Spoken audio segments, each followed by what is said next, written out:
नमस्कार मंडळी, श्री स्वामी समर्थ, रामकृष्ण हरी. मंडळी, आज आपण एका अत्यंत पवित्र आणि भक्तिमय विषयाबद्दल जाणून घेणार आहोत. तो विषय म्हणजे संत तुकाराम बीज. महाराष्ट्राच्या संत परंपरेत संत तुकाराम महाराजांचे नाव अत्यंत आदराने घेतले जाते. आजही लाखो वारकरी ज्ञानोबा तुकाराम असा जयघोष करत पंढरपूरच्या विठ्ठलाच्या चरणी जातात. पण तुम्हाला माहिती आहे का, संत तुकाराम बीज हा दिवस का साजरा केला जातो? या दिवशी नेमके काय घडले होते आणि संत तुकाराम महाराजांनी समाजाला कोणता संदेश दिला होता? आजच्या या व्हिडिओमध्ये आपण संत तुकाराम बीजची संपूर्ण कथा, त्यांचे जीवन, अभंग आणि त्यांची महान विचार जाणून घेणार आहोत.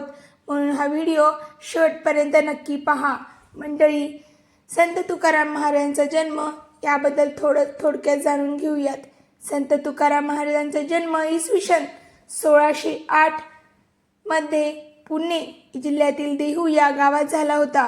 त्यांच्या वडिलांचे नाव बोल्हाबा आंबिले आणि आईचे नाव कनकाई होते. त्यांचे कुटुंब विठ्ठल भक्त होते. लहानपणापासूनच तुकाराम महाराजांना भगवान विठ्ठलाची भक्ती खूप प्रिय होती. देहू गावातून वाहणारी इंद्रायणी नदी, विठ्ठल मंदिर आणि भक्तीचे वातावरण यामुळे त्यांच्या मनात लहानपणापासूनच भक्तीचे बीज पडले. म्हणजे त्यांच्या मनात लहानपणापासूनच भक्ती ते आवडीने करत होते. तर मंडळी, त्यांच्या आयुष्यातील संकटे, संत तुकाराम महाराजांचे आयुष्य मात्र खूप सोपे नव्हते. त्या काळात महाराष्ट्रात मोठा दुष्काळ पडला. त्यामुळे त्यांच्या कुटुंबांवर मोठे संकट आले. त्यांचा व्यापार बंद पडला. घरातील आर्थिक परिस्थिती खूप खराब झाली. इतकेच नाही तर त्यांच्या आयुष्यात काही वैयक्तिक दुःखही आले. पण या सर्व संकटांमध्येही त्यांनी भगवान विठ्ठलावरची श्रद्धा, भक्ती, विश्वास कधीही सोडली नाही. ते नेहमी म्हणायचे, देवा, तुझ्या नामातच माझी सर्व सुख आहे. अभंग रचनेची त्यांनी सुरुवात केली. या कठीण काळात संत तुकाराम महाराजांनी विठ्ठलाची भक्ती अधिक वाढवली. ते सतत नामस्मरण, कीर्तन आणि अभंग रचना करू लागले. त्यांनी हजारो अभंग लिहिले. त्यांच्या अभंगांमध्ये सामान्य माणसाचे जीवन, दुःख, भक्ती आणि सत्य यांचे सुंदर वर्णन आहे. त्यांच्या अशाच प्रसिद्ध अभंगातून त्यांनी सांगितले की आपण जे काही करतो ते सर्व देवाच्या कृपेनेच होते. समाजासाठी दिलेला संदेश असा होता की संत तुकाराम महाराजांनी समाजाला खूप मोठा संदेश दिला. त्या काळात समाजात जातीभेद, अहंकार, अन्याय होता. पण तुकाराम महाराजांनी सांगितले, देव सर्वांसाठी समान आहे. त्यांचा प्रसिद्ध अभंग ही असाच गाजला, जे का रंगले गांजले त्यासी म्हणे जो आपुले, तोची साधू ओळखावा, देव तेथेची जाणावा. असेच अभंग त्यांचे खूप प्रसिद्ध अभंग आणि त्याचा अर्थही गूढ होता. याचा अर्थ असा आहे की जो दुःखी लोकांना मदत करतो तोच खरा संत आहे.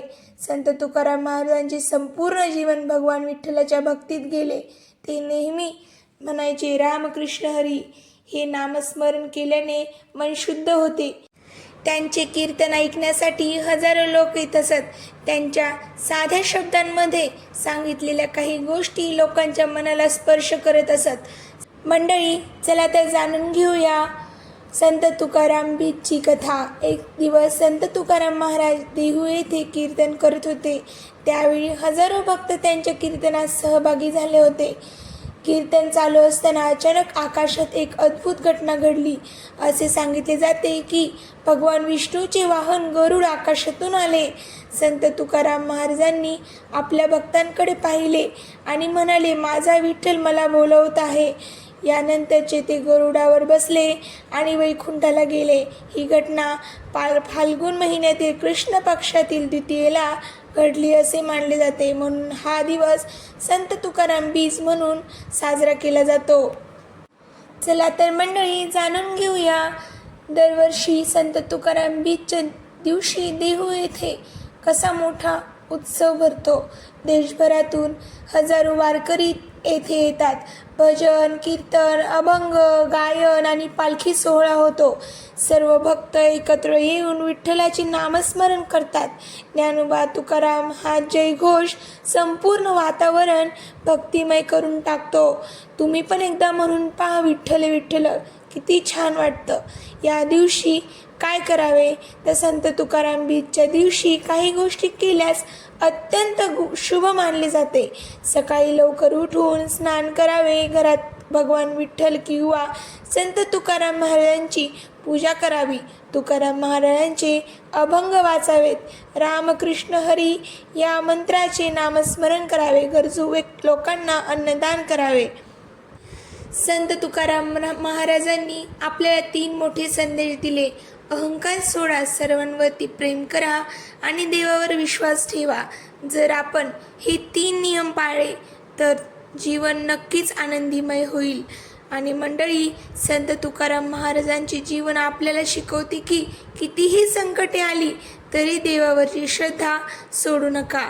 भक्ती, नम्रता आणि मानवताचा हाच खरा जीवनाचे मूल्य आहे. हेच खरे जीवनाचे मूल्य आहे. चला, आपणही आजपासून विठ्ठलाचे नामस्मरण करूया आणि म्हणूया, रामकृष्ण हरी, रामकृष्ण हरी, ज्ञानोबा तुकाराम. आणि मंडळी, तुम्हाला व्हिडिओ जर आवडला असेल तर कमेंटमध्ये नक्की लिहा रामकृष्ण हरी. चॅनलला सबस्क्राईब केले नसेल तर नक्की सबस्क्राईब करा, लाईक करा आणि शेअर करा. खाली दिलेल्या थंबवरती नक्की क्लिक करा.